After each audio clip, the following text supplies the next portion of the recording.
Hey guys, and welcome to today's MCAT question of the day. As always, we'll be working through one of the many MCAT practice problems found at MCATselfprep.com, the home of the free MCAT prep course. I'm Dalton, 100th percentile MCAT tutor, and today I'll be working through this problem with you as though you're one of my private tutoring students. Today's practice problem comes from the end of lesson mastery quiz in lesson 11 of the Biochemistry 1 module.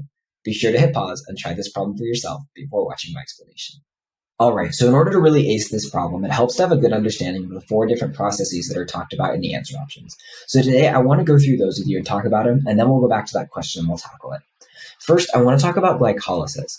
What's happening with glycolysis is we're essentially taking glucose in the cytoplasm of the cell, actually outside of the mitochondria, and we're going to take that glucose and convert it to pyruvate through a series of steps. So that's the end product.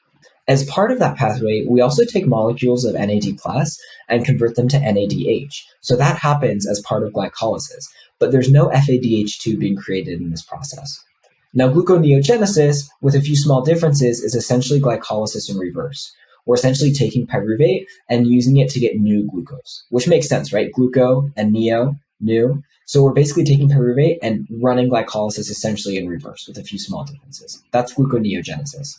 Now, this step right here is actually really important, and this step is referred to as pyruvate decarboxylation.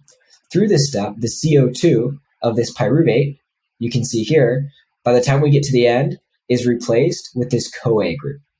Okay, so we go from having this pyruvate molecule to having acetyl-CoA, and that's why it's referred to as decarboxylation, because we have this CO2 that's getting lost. Now, this step is so important because it's what connects glycolysis to the citric acid cycle inside the mitochondria.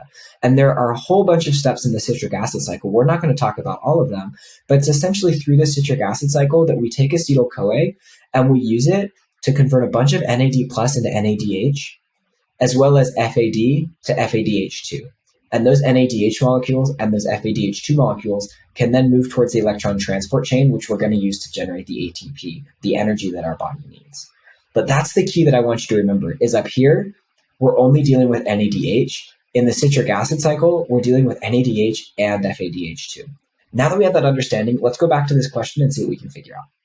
Okay, so in this question, an organic chemist is using NMR spectroscopy to measure the production of certain substances in biochemical reactions.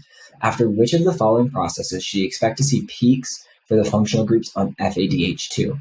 So we see peaks for functional groups on NMR spectroscopy when molecules with those functional groups are in our sample. So we're looking for which of these reactions is going to result in more FADH2 in our sample. When we talk about gluconeogenesis, that's essentially glycolysis in reverse. We're taking pyruvate, turning it into glucose, and we know there's no FADH2 being created as part of this process. So this is going to be wrong. Same thing with pyruvate decarboxylation. We talked about both of these steps, pyruvate decarboxylation and glycolysis.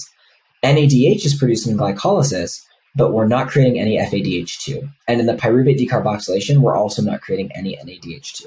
That's just the step where we take pyruvate and we're going to convert it to acetyl-CoA so that it can go into the citric acid cycle and be used there.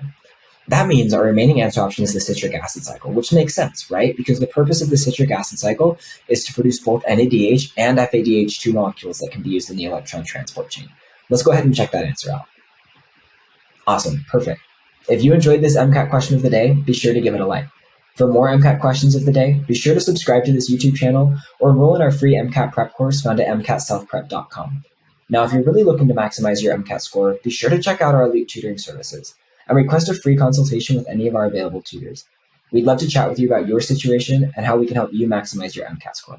Look forward to hearing from you, and we'll see you next time. Have a good one.